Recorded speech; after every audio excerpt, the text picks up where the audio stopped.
तो आप इन चीज़ों पे अगर बाबा जी मुख्यमंत्री जी पाबंदी नहीं लगा सकते हैं तो मैं खुल के कैमरे के सामने शैलेंद्र पांडे गोंडा डिस्ट्रिक्ट का ऐलान करता हूं कि आपको वहां पर बैठने का कोई अधिकार नहीं है। बिल्कुल। सलाम, आदाब, सत श्री अकाल, नमस्कार दोस्तों, मैं आपका भाई, आपका सेवक, आपकी स्क्रीन पे सैयद सैफ रशीद खड़ा हुआ हूँ। जैसा कि आप देख सकते हैं कि इस वक्त आज हमारा दूसरे टेक पे हम सामाजिक परिवर्तन प्रतीक स्थल पर खड़े हुए हैं। देख सकते हैं हमारे साथ हैं मिस्टर शैलेंद्र पांडे और ये हैं हरहेंद्र प्रताप पांडे।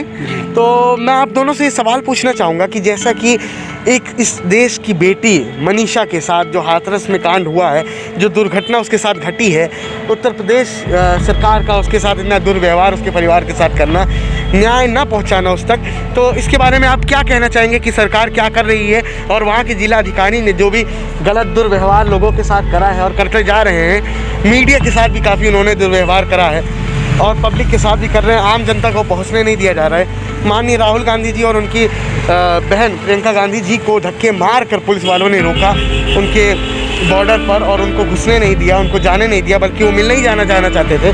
जैसा कि सब लोग आप लोग देख रहे हैं कि सब कुछ जानते हुए भी हम लोग आज चुप बैठे हुए हैं। तो आपसे मैं पूछना चाहूँगा कि आप क्या सोचते हैं, क्या समझते हैं, आपका दिल क्या कहता है ये जो कांड हुआ इसके बारे में? देखिए मित्र, सबसे पहले तो उस परिवार, जिस परिवार की बेटी आज इस दुनिया में नहीं है, कुछ दरिंदों की वजह से, सबसे पहले तो मेरी सहानुभूति है।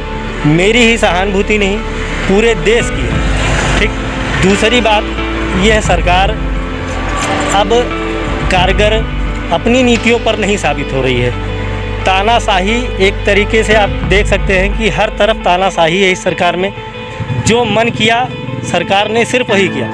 हमारे हिंदू रीति रिवाज के तहत आपने कभी ये चीज़ें सुनी हैं कि किसी भी को आधी रात को आप ऐसे बिना घर के किसी सदस्य को बिना बताए आप रात को ही जला के फेंक दो? बिल्कुल बिल्कुल, ऐसा तो नहीं होता ना। तो ये सरकार ने अपनी कमियों को छुपाने के लिए, सरकार अपनी नाकामियों को छुपाने के लिए वो किसी भी स्तर तक आज के समय में गिरती जा रही है।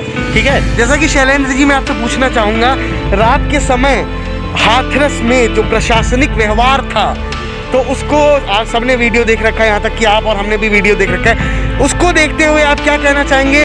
छोटे स्तर की मीडिया है तो चलो कम से कम वो खुल के रिपोर्टिंग तो कर रही है, लेकिन जो बड़े बड़े दलाल बैठे हुए हैं मीडिया में, वो भी आज बिके हुए हैं। मैं उनसे भी ये सवाल करता हूँ कि कहाँ थे आप उस समय? आप क्यों नहीं लाइव लेके आए हर चीज़ को? पुलिस प्रशासन ने, मुझे भी पता है, कहीं ना कहीं मैंने देखा कि मीडिया पर भी काफ़ी पाबंदियां लगा दी गई थी, काफ़ी बैरिकेडिंग लगा दिए गए थे। लेकिन यह चीज़ मैं कह रहा हूं, आपसे बार बार कह रहा हूं, सरकार तानाशाही है, जनता की सरकार यह नहीं है। सरकार प्रशासन को आगे करके सारे अपने काले कारनामे छुपाना चाहती है। जो भी काम हो रहा है इनकी सरकार में, तीन रेप जो एक ही जगह हो रहे हैं, तो इससे समाज पर क्या असर जा रहा है और इस उत्तर प्रदेश में जो वर्तमान सरकार है उसके होते हुए क्या मैसेज हम तक पहुंच रहा है कि 3 रेप एक साथ?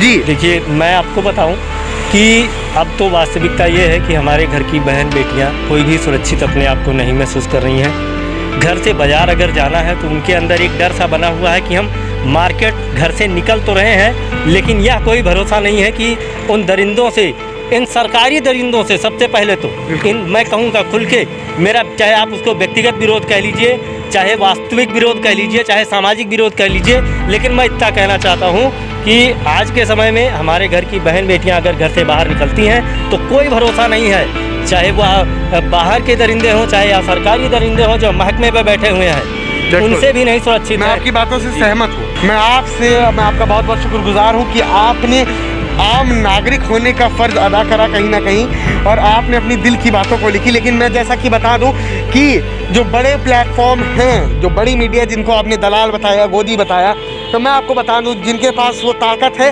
वो काम कर नहीं रहे, और हमारे पास कुछ ना होते हुए भी हम कोशिश कर रहे हैं। जब ताकतवर व्यक्ति ही पीछे खींच रहा है तो आम जनता कहाँ तक लाठियाँ खाएंगी?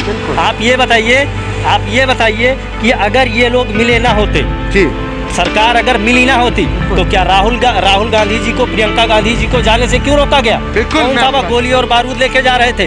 वह केवल पीड़िता के घर उससे मिलकर उसको सांत्वना ही तो देते। बिल्कुल, मैं आपकी बात से, दंगा तो भड़काने 2 लोग नहीं जा सकते ना, 4 लोग।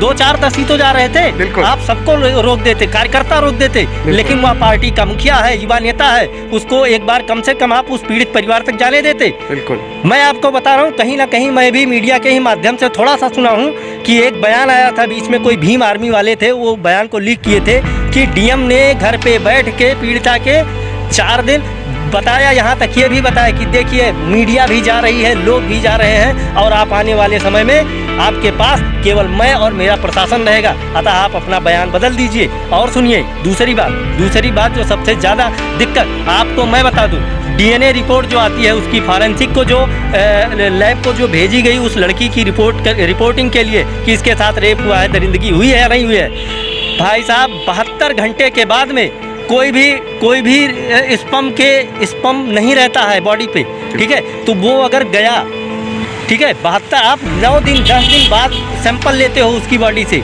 तो स्पम कहाँ से मिल जाएगा? बिल्कुल, मैं आपकी बात क्या ये मेरा कॉन्स्टिट्यूशन कह रहा है, मेरा संविधान कह रहा है कि कोई ज़रूरी नहीं है कि स्पर्म काउंट मिले तभी बलात्कार हो, यह चीज़ ज़रूरी नहीं है। आप 3 दिन के अंदर अगर उसकी सैंपलिंग करवाते हैं लड़की की, तभी आप क्लियर कर सकते हैं कि इसके साथ रेप हुआ या नहीं हुआ। तो ये सारी चीज़ें हैं, इन सारी चीज़ों से मेरा सरकार से कोई इतना वो व्यक्तिगत वो नहीं है, लेकिन जैसे आपको मैं बता दूँ, आए दिन 2-4 दिन से आप लगातार देख रहे हैं बलात्कार की घटनाएं घटित हो रही हैं पूरे उत्तर प्रदेश में घूम घाम के। उससे पहले आपने देखा होगा, आप उसको आपराधिक गुंडा कह लीजिए या कुछ भी कह लीजिए, अभी एक कौन मारा गया था, एक सरेंडर किया उसने, क्या नाम था उसका, विकास दुबे। जब आपको मारना था तो क्यों नहीं एनकाउंटर किया आप उसको पकड़ने के बाद? मैं जान सकते हैं शैलेंद्र जी, आप उसको पकड़ने के बाद, मैं आपकी बात पर गौर कर रहा हूँ, जैसा कि आप जान सकते हैं जब विकास दुबे ने सिलेंडर करा तो उसमें कई बड़ी प्रोफाइलें जा सकती थी। हाँ, वो जा सकती थी, इसलिए उसको दूसरी सबसे बड़ी चीज़, भाई साहब मैं आपकी न्यूज़ पे खड़े होकर डिबेट दे रहा हूँ, ठीक है, मैं आपकी न्यूज़ पे डिबेट कर रहा हूँ आपके साथ में, तो आप इन चीज़ों पे अगर बाबा जी मुख्यमंत्री जी पाबंदी नहीं लगा सकते हैं, तो मैं खुल के कैमरे के सामने शैलेंद्र पांडे गोंडा डिस्ट्रिक्ट का ऐलान करता हूँ कि आपको वहाँ पर बैठने का कोई अधिकार नहीं है। बिल्कुल, धन्यवाद भैया। बिल्कुल, अब बहुत अच्छा लगा आपसे बात करके। तो जैसा कि आप देख सकते हैं कि शैलेंद्र जी ने, जैसा कि हम लोगों को बताया, उनके दिल की जितनी भी भड़ास थी आज उन्होंने कैमरे के सामने निकाली और उन्होंने उत्तर प्रदेश शासन की सच्चाई बताई। तो हर किसी को बोलने की हिम्मत चाहिए, वो शायद इनमें थी। इन्होंने अपनी बातों को आप तक पहुंचाया, हम तक पहुंचाया।